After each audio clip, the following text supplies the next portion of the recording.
Bonjour, bienvenue dans cette nouvelle vidéo de One Shot à manga. Et aujourd'hui on va parler d'un manga très spécial que vous connaissez très certainement, My Hero Academia. Bon, avant de parler des deux One Shot que je compte analyser aujourd'hui, on va parler un petit peu de la carrière de Horikoshi.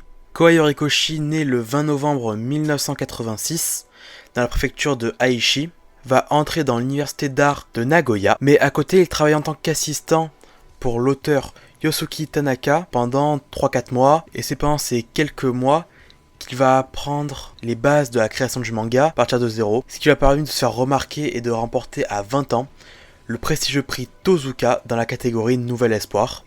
Puis en 2007, il va publier le one-shot Tenku dans le Akamaru Jump. Puis en 2008, le one-shot Bakuno Hero, et cette fois-ci toujours en 2008, il va sortir un autre one-shot du nom de Shinka Rhapsody. Puis cette fois-ci en 2010, il va pouvoir faire sa première sérialisation dans le célèbre Weekly Shonen Jump avec son premier manga du nom de Crazy Zo, mais malheureusement la série va être annulée après seulement 5 tomes, ce qui ne va pas décourager l'auteur qui va cette fois-ci en 2011 retenter sa chance toujours dans le Weekly Shonen Jump avec Barrage, qui va aussi se faire annuler mais cette fois-ci avec seulement 2 tomes. Puis enfin en 2014, il va retenter sa chance toujours dans le Weekly Shonen Jump avec un manga que je suis sûr que vous connaissez, My Hero Academia.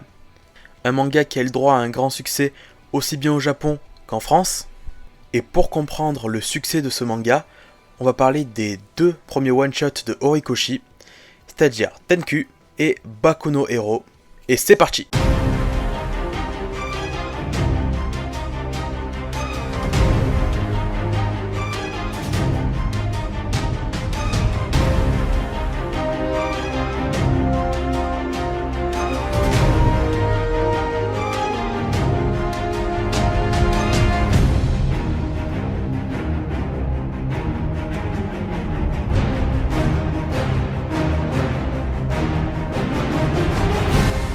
Alors, le tout premier one-shot dont je parlais est Tenku. Alors, c'est le one-shot qui a été réalisé en 2007 par Horikoshi, bon ça je l'ai dit tout à l'heure.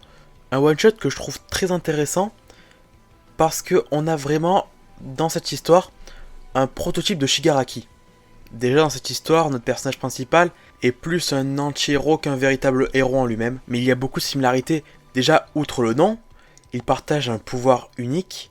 C'est là le pouvoir là où il désintègre avec les mains. C'est pas Shigaraki le premier personnage qu'il a eu. Enfin, théoriquement, si, c'est Shigaraki, que l'enfant aussi s'appelle Shigaraki. C'est une longue histoire, mais ce n'est pas dans My Hero Academia que ce pouvoir est apparu pour la première fois. C'est dans ce one-shot. Et en plus, dans ce one-shot, on a même quelques planches qui n'est pas sans nous rappeler le combat Shigaraki contre Stain. Notamment le passage avec le sabre, où il détruit le sabre avec ses mains, fait énormément penser au même passage avec, cette fois-ci, Shigaraki, mais dans My Hero Academia. Et les deux personnages ont même un passé qui sont plutôt similaires. Un autre élément qui rapproche les deux personnages, c'est que les deux sont orphelins. Et qu'ils ont tous deux tué leur famille de manière involontaire. Bon, dans My Hero Academia, ça reste à discuter, mais dans le fond, c'est plutôt involontaire.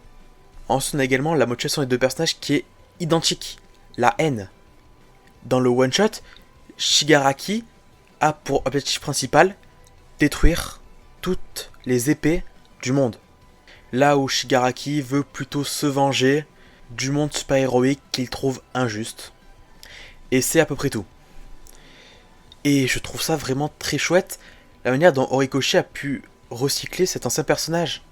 Il a réussi à lui donner une seconde vie, et maintenant Shigaraki est, je trouve, un des méchants les plus intéressants psychologiquement de ces dernières années. Même au niveau du design, le Shigaraki de My Hero Academia est une référence clairement au Shigaraki de son premier one-shot. Tous deux ont des cheveux blancs, l'on ne peut discerner qu'un seul œil sur deux, et comme par hasard, c'est l'œil inverse. Pour Shigaraki, on voit l'œil gauche, dans My Hero Academia, et pour Shigaraki du one-shot, on voit l'œil droit. Et c'est tout pour ce one-shot. Maintenant, on va parler à celui qui est vraiment le cœur de l'inspiration de Horikoshi pour My Hero Academia, Bakuno Hero. Alors déjà, comme j'ai dit, ce one-shot a été publié en 2008, c'est-à-dire 6 ans avant My Hero Academia, et c'est vraiment impressionnant de voir comment le style de l'auteur a changé. Déjà, on a des dessins nettement plus propres, la manière de dessiner les visages ont un petit peu changé, même si on arrive quand même à voir avec un coup d'œil que c'est du Horikoshi. Car je veux pas dire, mais là, Deku, il fait peur. Enfin, pardon, pas Deku. Jack Midoriya. Et oui, un autre changement. Déjà, ce n'est plus un étudiant, c'est un salarié qui a pas pour nom Izuku Midoriya, mais Jack Midoriya.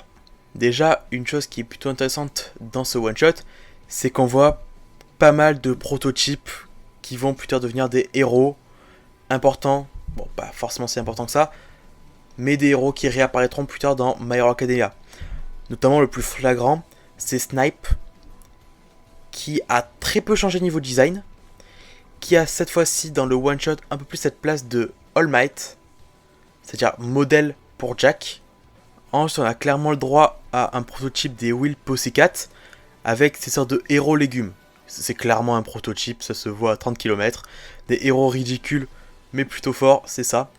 Ensuite, autre élément, c'est que dans cet univers-là, eh bien, il n'y a pas d'alter. Et il n'y a pas de super vilain, mais il y a plutôt des aberrations.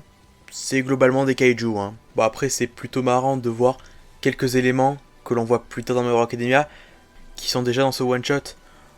On a notamment la tenue de héros de Jack, qui fait quand même pas mal penser à Tenya, c'est le Tenya. Ensuite, on a également le fait que le premier kaiju que Jack affronte me fait quand même un peu penser au premier vilain qu'affronte Izuku dans le chapitre 1 et 2. Bon, théoriquement, c'est pas lui qui le bat.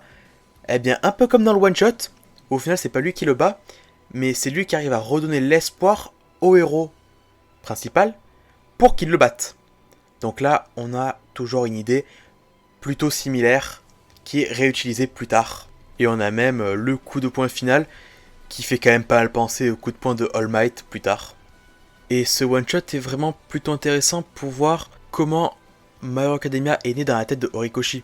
Car c'est vraiment génial de voir des tout petits éléments, pas forcément majeurs, de My Hero Academia, qui sont déjà là sous la forme de prototypes dans ce one-shot. Notamment la maladie de All Might, que cette fois-ci c'est Jack qui l'a. On a également une sorte de prototype de Yue avec cette espèce d'entreprise de héros. J'ai pas bien compris ce passage. J'ai l'impression que c'est une entreprise de héros. Puis ensuite, le plus évident, c'est notamment pour Snipe. Snipe qui revient dans My Hero Academia. J'adore cet aspect que l'auteur n'aime pas laisser ses personnages juste disparaître. Il les réutilise. Shigaraki, là on a Snipe. Même, bon, Jack est clairement un gros prototype de Izuku. Mais voilà, franchement, c'est très intéressant à voir. Et c'est à peu près tout pour ce one-shot, hein. Car il est pas si fourni que ça niveau éléments. Même s'il est quand même très chouette à lire. Bon, c'est tout pour cette vidéo. J'espère qu'elle vous a plu. Si elle vous a plu, laissez un pouce bleu. Si mes vidéos vous plaisent, abonnez-vous. Et à la prochaine!